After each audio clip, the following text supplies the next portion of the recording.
right, today we're going to work on lesson 3.5, which is multiplication properties and division rules. Friends, this is in your math book on page 161. 161. Remember this for when we take our test, remember when we take our quiz, remember this for today when you do your work, that you can look back to those pages for notes, okay? All right, remember, we're back to the commutative property. Everybody say commutative. Remember that the word nerd here, COM, means together, shared, or what they have in common. Remember, that means that when we multiply, the order of the factors does not change the product. So 4 times 2 equals 8, and 2 times 4 equals 8. Just like 5 times 3 equals 15, and 3 times 5 equals 16. That is the commutative property. Nice. The zero property of multiplication, I bet you already know this one. Any number is multiplied by 0, the product is 0. Examples, 5 times 0 is 0, 3 times 0 is 0, 7 times 0 is 0, you know. Any number times 0 always equals 0. Say it with me. Any number times 0 always equals 0. I said any number times 0 always equals 0. Good job. All right, how about identity property? Remember this from when we did the identity property of addition? Identity still means 1, but what does that mean for the multiplication property? So remember the word nerd? Idem means the same. So think of identical twins. Aren't they adorable? Identical twins means they look the same, right? All right. So the identity property of multiplication, when any number is multiplied by 1, the product is that number. So 8 times 1 is 8, 7 times 1 is 7, 6 times 1 is 6, 1 times 3 is 3, and 16 times 1 is 16, right? That is any number times 1 equals that same number. Say it with me, ready? Any number times 1 equals that same number. I said any number times 1 equals that same number. You got it. All right, so you can do this on your whiteboard with me if you want. Which property is shown here? Commutative, 0, or identity? You could just write CV or I on the board if you want to. Yeah, this is the commutative property because the order does not change the product. Very nice. How about this one? Commutative, 0, or identity. Right, there's a 0 there. Whoa, I made a mistake. 6 times 0 is not 6. Oh my goodness. 6 times 0 is not 6.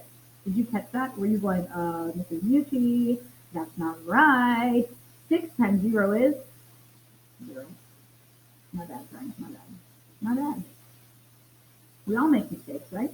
Proof that we're trying. All right, how about this one?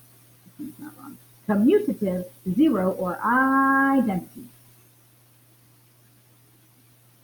Yes, this is the identity property because it has that 1 in there, right? How about this one? Commutative, 0, or identity. You got it. This is the commutative property because the order does not change the product. Well done. How about this one?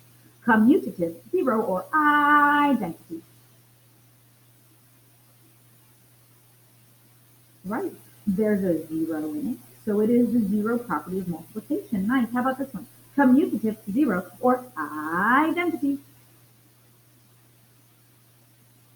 You're getting so good at this. So the order does not change the sum. This is the commutative property. Whoa. 3 times 12 equals 36. 12 times 3 equals 36. Which one is it? Commutative, 0, or identity. Yes, it's the commutative. How about this one? 8 times 4 is 32. 4 times 8 is 32. You know. I know. Commutative. Well done. How about this one? Commutative, 0, or identity. You're right. There's a 0. It is 0. Commutative, 0, or identity. Just have to remind. So it's the identity. Well done. All right, I think we're good. Let's talk about the zeros and division property.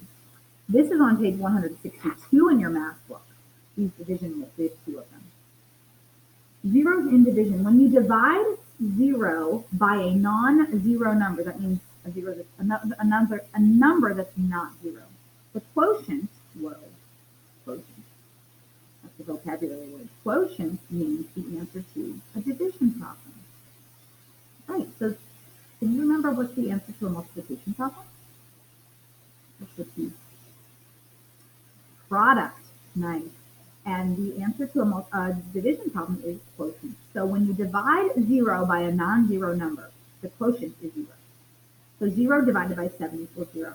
Hey friends, it's not mathematically possible to divide a number by 0. So down here at the bottom, you cannot write it as 7 divided by 0 equals 0. The way I remember that is, remember that our equations can work forwards or backwards. So in this case, 0 divided by 7 equals 0. Well, if we went backwards, then we switch it to multiplication because we're doing the opposite. What's the word I'm looking for? Operation, that's the word. 0 times 7 would equal 0. In this case, that wouldn't work. 7 divided by 0 equals 0. Well, if we go backwards and do the reverse operation, 0 times 0 would equal 0. So we can't write them this way. Just remember that. All right, and we have ones in division. When you divide any number by 1, the quotient is that same number. So this one is the same as the multiplication. When you multiply by 1, it's the same number. Any number times 1 equals that same number. And when you divide by 1, the answer is that same number. So when you divide any non-zero number by itself, the quotient is always 1. So 7 divided by 7 equals 1. Or 7 divided by 1 equals 7. All right, you got it. Let's go ahead and get started on your,